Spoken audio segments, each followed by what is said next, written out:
राजनीतिक पार्टियों का चाल चरित्र और चेहरा तो नहीं बदलता, लेकिन नाम बदलते रहते हैं। पहले यूपीए बनाया था, अब एक नया उसका नाम दे दिया इंडिया।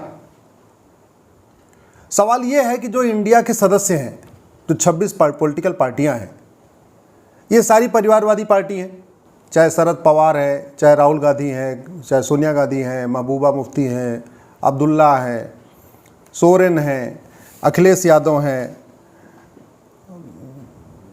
ममता बनर्जी हैं, जितनी भी पॉलिटिकल पार्टियां इस 26 दलों में हैं जो इंडिया की पार्ट बन गई हैं, ये सारी की सारी 26 पॉलिटिकल पार्टियां परिवारवादी पार्टी हैं। ये सभी 26 पॉलिटिकल पार्टियों के मुखिया जाति का जहर घोलते हैं। इन सभी 26 पॉलिटिकल पार्टियों के मुखिया भाषा का जहर घोलते हैं। इन 26 पॉलिटिकल पार्टियों के जो नेता हैं वो क्षेत्रवाद के आधार पर समाज को तोड़ते हैं।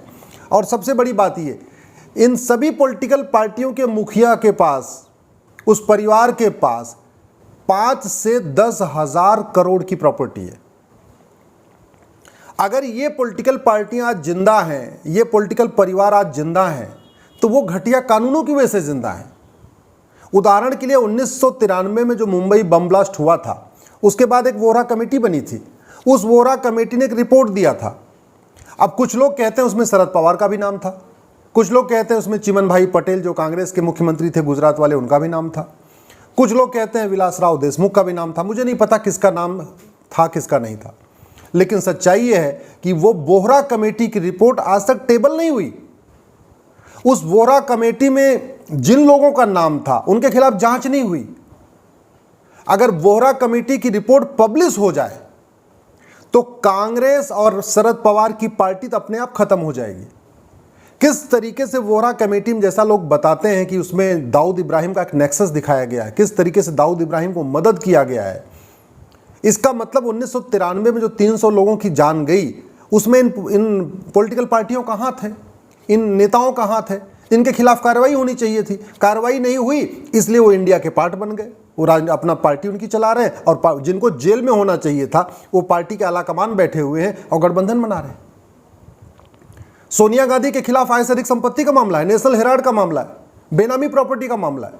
राहुल गांधी के खिलाफ आयसरिक संपत्ति का मामला है, अखिलेश यादव के खिलाफ आयसरिक संपत्ति का मामला है, ममता बनर्जी के खिलाफ आयसरिक संपत्ति का मामला है, झारखंड मुक्ति मोर्चा के शिबू सोरेन के खिलाफ आयसरिक संपत्ति का मामला है, लालू यादव के खिलाफ आयसरिक संपत्ति का मामला है, महबूबा के खिलाफ आयसरिक संपत्ति का मामला है, अब्दुल्ला परिवार के खिलाफ आयसरिक संपत्ति का मामला है। अगर इनको सजा मिली होती तो क्या ये गठबंधन बनता? नहीं। ये जो 26 परिवार हैं, जो 26 पॉलिटिकल पार्टियों को चला रहे हैं, इनके परिवार के जिनके पास हजारों करोड़ की बेनामी प्रॉपर्टी है, बड़े बड़े फार्म हाउस, बंगले, फ्लैट, प्लॉट, गाड़ियाँ, भारत के अंदर भी प्लॉट, विदेशों में भी प्लॉट, ऑस्ट्रेलिया में प्लॉट, लंदन में बंगलो, अमेरिका में भी कहाँ कहाँ खरीद रखा है। अगर इनके खिलाफ कार्रवाई हुई होती और कठोर कानून हमने बनाया होता, प्रॉपर्टी को आधार से लिंक करने का कानून बनाया होता, भ्रष्टाचारियों की 100% प्रॉपर्टी जब्त करने और आजीवन कारावास फांसी देने का कानून बनाया होता, तो इसमें से ज़्यादातर तो भारत छोड़ के भाग गए होते। भारत छोड़ के भाग गए होते तो भारत में शांति होती। अल्टीमेटली जो यहाँ पे समाज को बांट रहे हैं, जो संविधान की धज्जियाँ उड़ा रहे हैं, संविधान कहता है जातिवाद खत्म करो, ये 26 पॉलिटिकल पार्टियों के लोग जाति का जहर घोल रहे हैं।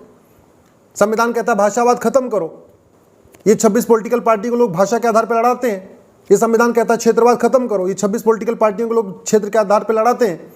और संविधान को लागू करना किसका काम है? सरकार का। कठोर कानून बनाना किसका काम है? सरकार का। 1860 के इंडियन पिनल कोड को बदलना किसका काम है? सरकार का। 1861 के पुलिस एक्ट को बदलना किसका काम है? सरकार का।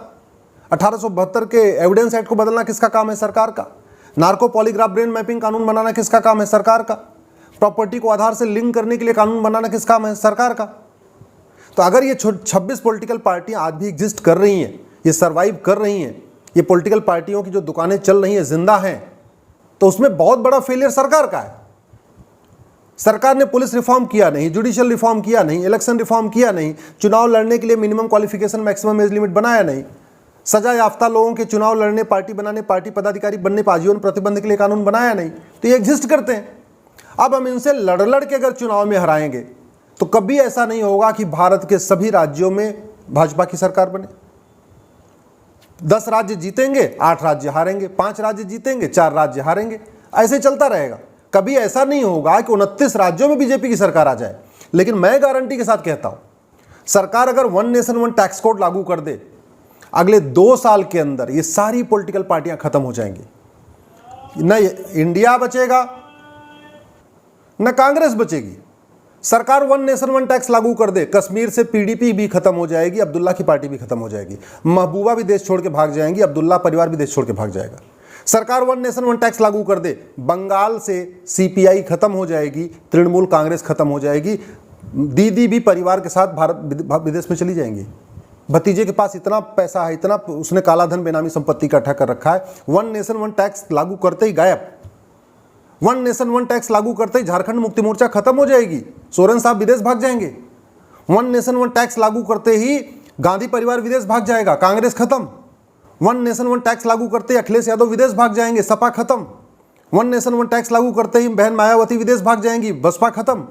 वन नेशन वन टैक्स लागू करते ही हुड्डा और चौटाला विदेश भाग जाएंगे, कांग्रेस में जो हरियाणा में बची खत्म हो जाएगी।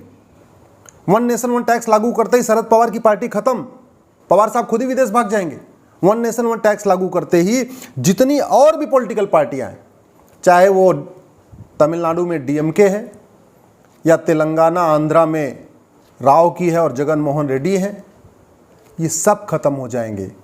और केवल भ्रष्ट पॉलिटिकल पार्टियां ही नहीं खत्म होगी, जातिवादी भाषावादी पार्टियां ही नहीं खत्म होगी, मैं गारंटी के साथ कहता हूं नक्सलवाद भी खत्म हो जाएगा, माओवाद खत्म हो जाएगा। वन नेशन वन टैक्स लागू करते ही पूर्वोत्तर का अलगाववाद खत्म हो जाएगा, दोबारा मणिपुर में जैसी आगजनी हुई दोबारा नहीं होगी। वन नेशन वन टैक्स लागू करते ही कश्मीर के अलगाववादियों की कमर टूट जाएगी। करना पड़ेगा, देश के लिए अगर चिंता है तो हमें वन नेशन वन टैक्स पे करना ही पड़ेगा। और इसलिए अब तो यूसीसी आ रहा है, अब हम पूरे देश में वन नेशन वन टैक्स पे जन संवाद करेंगे, लोगों से चर्चा करेंगे। वन नेशन वन टैक्स क्या होगा?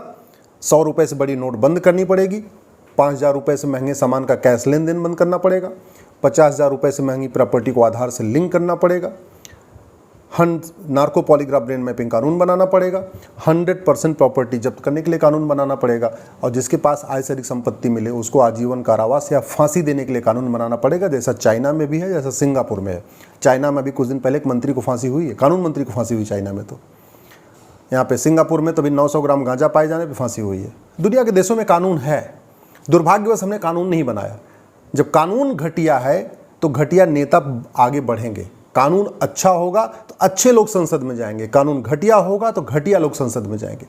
जो इतने माफिया, ड्रग माफिया संसद विधानसभा में पहुंच रहे हैं, मानव तस्करी करने वाले संसद विधानसभा में पहुंच रहे हैं, नशा तस्करी करने वाले संसद विधानसभा में पहुंच रहे हैं, खनन माफिया संसद विधानसभा में पहुंच रहे हैं, इनका भी इलाज वन नेशन वन टैक्स है। और वन नेशन वन टैक्स संभव है। 225 करोड़ खाते खुल चुके हैं, गरीब से गरीब आदमी बैंक से जुड़ चुका है, 48 करोड़ जनधन खाते खुल चुके हैं, 130 करोड़ आधार बन चुका है। आधार प्रॉपर्टी से, आधार ऑलरेडी पैन से लिंक होना शुरू हो चुका है, आधार वोटर आईडी से लिंक होना शुरू हो चुका है, तो आधार प्रॉपर्टी से भी लिंक हो सकता है। आधार को प्रॉपर्टी से लिंक करते ही न ईडी को छापा मारने की ज़रूरत है, न सीबीआई को छापा मारने की ज़रूरत। सरकार को बैठे बैठे पता चल जाएगा कि किसके पास कितनी बेनामी प्रॉपर्टी है। और वन नेशन वन टैक्स का मतलब और सारे टैक्स खत्म, इनकम टैक्स खत्म, जीएसटी खत्म, वैट खत्म, टीडीएस खत्म, सारे टैक्स खत्म। केवल बैंकिंग ट्रांजैक्शन टैक्स 1% आपको ज़्यादा देना है, यानी 100 रुपये का सामान खरीदा है तो 101 रुपये देना है, 1000 का सामान खरीदा है तो 1010 रुपये देना है, 1 लाख का सामान खरीदा है तो 1,01,000 देना है। और इसमें सबको किसी को कोई दिक्कत नहीं होगी, सब खुश रहेंगे, मिडिल क्लास भी खुश। जब इनकम टैक्स नहीं देना तो 1% बैंकिंग ट्रांजैक्शन टैक्स देते रहेंगे। व्यापारी बहुत खुश कि उनका झमेला खत्म हो गया, जीएसटी का झमेला, वैट का झमेला, टीडीएस का झमेला, हर 3-3 महीने पे अपना फाइल करते रहना, टैक्स का पूरा उनको रिपोर्ट फाइल करना है, सीए हायर करना है, क्या क्या करना है, वो सब भी खत्म। तो व्यापारी भी खुश, व्यापार भी बढ़ेगा, खुशहाली भी आएगी, अपहरण भी खत्म होगा, भ्रष्टाचार खत्म होगा। ये पॉलिटिकल पार्टियां जो जातिवादी, भाषावादी, क्षेत्रवादी छोड़ के भाग जाएंगी। तो इसलिए मैं कहता हूं सरकार से, माननीय मोदी जी से, आप वन नेशन वन टैक्स लागू करिए। चुनाव में लड़के इनको कभी नहीं हरा पाएंगे, पूरे भारत में बीजेपी की सरकार नहीं बन पाएगी। लेकिन अगर आपने वन नेशन वन टैक्स लागू कर दिया, मैं गारंटी के साथ कहता हूं अगले 5 साल में पूरे भारत में केवल बीजेपी की ही सरकार होगी। वीके न्यूज, राष्ट्र के नाम।